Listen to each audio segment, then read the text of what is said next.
Assalamualaikum warahmatullahi wabarakatuh. Perkenalkan, nama saya Arif Isdayanto dengan NIM C1C019013. Pada kesempatan kali ini, saya ingin menjelaskan mengenai jenis-jenis sumber hukum Islam. Sumber hukum Islam merupakan dasar atau referensi untuk menilai apakah perbuatan manusia sesuai dengan syariah, ketentuan yang telah digariskan Allah Subhanahu wa Ta'ala, atau tidak. Sumber hukum Islam yang telah disepakati jumhur atau kebanyakan ulama ada 4, yaitu Al-Quran, As-Sunnah, Ijma, dan Qiyas. Yang pertama, Al-Quran. Al-Quran ialah kalamullah, Quran Surah An-Najm ayat 4, dalam bahasa Arab, sebagai sebuah mukjizat yang diturunkan kepada Nabi Muhammad SAW melalui utusan Allah, Malaikat Jibril alaihissalam, untuk digunakan sebagai pedoman hidup bagi manusia dalam menggapai kebahagiaan hidup di dunia dan di akhirat.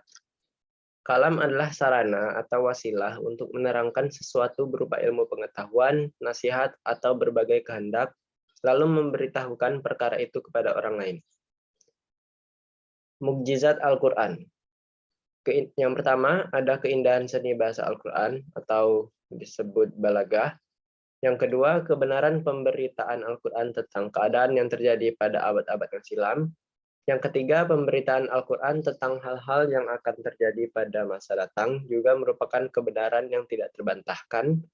Yang keempat, kandungan Al-Quran banyak memuat informasi tentang ilmu pengetahuan yang tidak mungkin diketahui oleh ummi yang tidak pandai membaca dan menulis, dan tidak ada suatu perguruan atau lembaga pendidikan yang mengajarkannya saat Al-Quran diturunkan.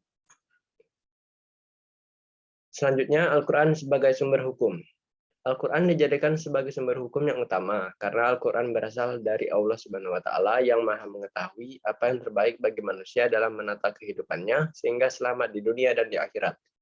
Al-Quran memuat seluruh aspek hukum berkaitan dengan akidah, seisih, serangan akhlak yang terjadi keaslian dan keautentikannya. Selanjutnya ada sunnah. Sunnah ialah ucapan, perbuatan, serta ketetapan Nabi Muhammad SAW yang merupakan sumber hukum Islam kedua setelah Al-Quran. Dalam banyak hal, Al-Quran baru menjelaskan prinsip-prinsip umum yang bersifat global dan universal. Oleh karena itu, salah satu fungsi sunnah adalah untuk menjelaskan dan menguraikan secara lebih terinci prinsip-prinsip yang telah disebutkan dalam Al-Quran dengan contoh-contoh aplikatif. Selain itu, sunnah juga bisa mengatasi ketentuan Al-Quran yang bersifat umum, bahkan bisa menetapkan hukum yang tidak ada dalam Al-Quran. Fungsi sunnah ada 5. Yang pertama, menguatkan hukum yang telah ditetapkan dalam Al-Quran. Yang kedua, memberikan ketenangan ayat-ayat Al-Quran dan menjelaskan rincian ayat-ayat yang masih bersifat umum. Yang ketiga, membatasi kemutlakannya. Yang keempat, menafsirkan atau mengkhususkan keumumannya. Yang kelima, menciptakan hukum baru yang tidak ada dalam Al-Quran. Selanjutnya, ijma. Ijma ini adalah kesepakatan para mujtahid dalam suatu masa setelah wafatnya Rasulullah SAW terhadap hukum syara yang bersifat praktis dan merupakan sumber hukum Islam yang ketiga setelah Al-Quran dan Sunnah. Jumhur ulama berpendapat bahwa alasan dapat digunakannya ijma sebagai sumber hukum Islam adalah yang pertama, hadis-hadis yang menyatakan bahwa umat Muhammad tidak akan bersepakat terhadap kesesatan. Yang kedua, mengikuti jalan akidah dari selain mukmin adalah haram karena berarti menentang Allah Subhanahu wa Ta'ala dan Rasulullah dan akan diancam balasan di neraka jahanam. Tingkatan ijma. Tingkatan ini ada 3. Yang pertama, ijma sarih. Ialah jika engkau atau salah seorang ulama mengatakan hukum ini telah disepakati, maka niscaya setiap ulama yang engkau temui juga mengatakan seperti apa yang engkau katakan. Yang kedua, ijma sukuti, ialah suatu pendapat yang dikemukakan oleh seorang mujtahid, kemudian pendapat tersebut telah diketahui oleh para mujtahid yang hidup semasa dengan mujtahid di atas. Akan tetapi tidak ada seorang pun yang mengingkarinya. Yang ketiga, ijma pada permasalahan pokok.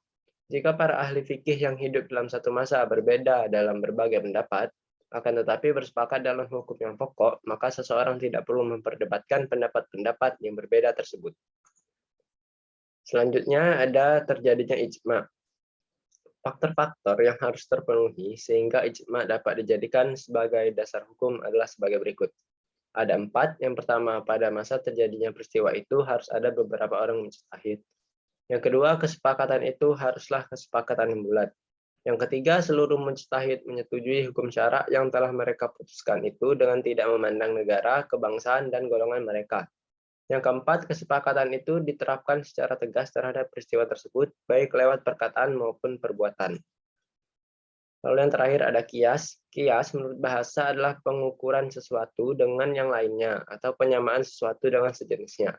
Sedangkan menurut terminologi, definisi kias secara umum adalah suatu proses penyingkapan kesamaan hukum suatu kasus yang tidak disebutkan dalam suatu dalil, baik di Al-Quran maupun Sunnah, dengan suatu hukum yang disebutkan dalam dalil tersebut karena ada kesamaan dalam alasannya atau ilat.